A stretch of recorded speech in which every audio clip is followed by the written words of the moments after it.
Chapter 1, The Science of Nutrition, Screencast 2. Now, this screencast is focusing on the introduction of nutrition and energy sources and uses.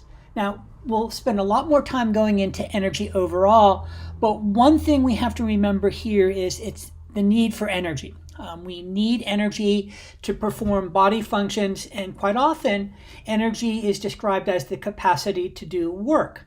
Now, we're going to get our energy from carbohydrates, proteins, and fats. Now, also keep in mind here, alcohol provides energy. We'll talk about this as empty calories, but we don't consider alcohol to actually be a nutrient. Now, also, we'll talk about kilocalories.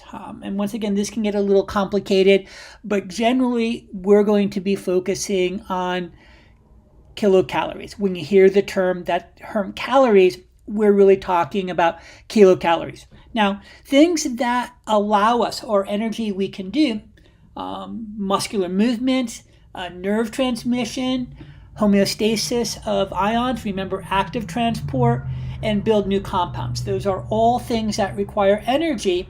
And so this is how we provide our body with energy through these energy yielding nutrients. Here we're looking at a fact panel for nutrition off a typical food label. And here really what we're looking at is one slice of honey wheat bread.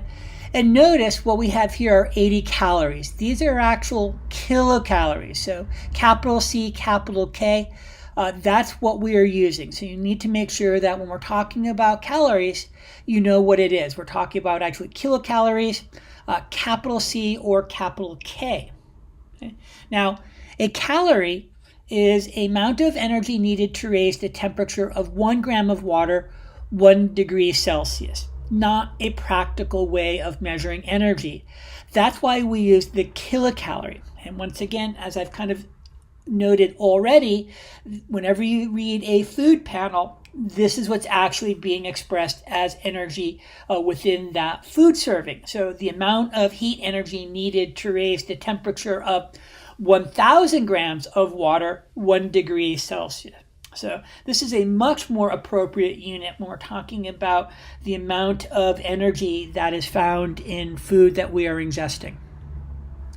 Now, we kind of introduced some of this previously, and this is something that you do have to memorize. I'm not a big fan of memorization, but this is one of the things that you just have to.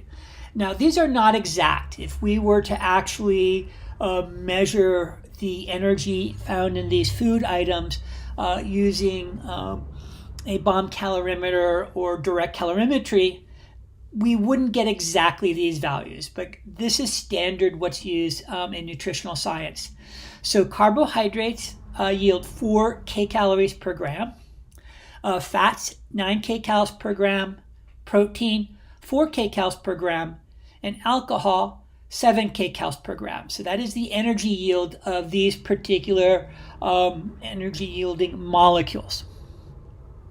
Now, here's an example. If we were to have you do a math problem on an exam and something that you could expect, I would give you this kind of information. So here we're talking about a hamburger, how it has 39 grams of carbohydrate, 32 grams of fat, and 30 grams of protein. And based on that, knowing what you do about the amount of energy per gram of energy yielding nutrient, you can calculate that. So once again, this is something that you will be required to do on an exam.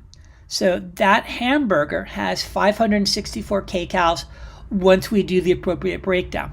Here we're looking at an 8-ounce pina colada, and once again, I give you the amount of carbohydrate or nutrient. You know the amount of kilocalories per gram of that nutrient, and based on those values, you can calculate. And this 8-ounce pina colada has 438 kcals associated with that. Keep in mind, generally you're going to see the abbreviation calories, but it's really kcals that are being expressed.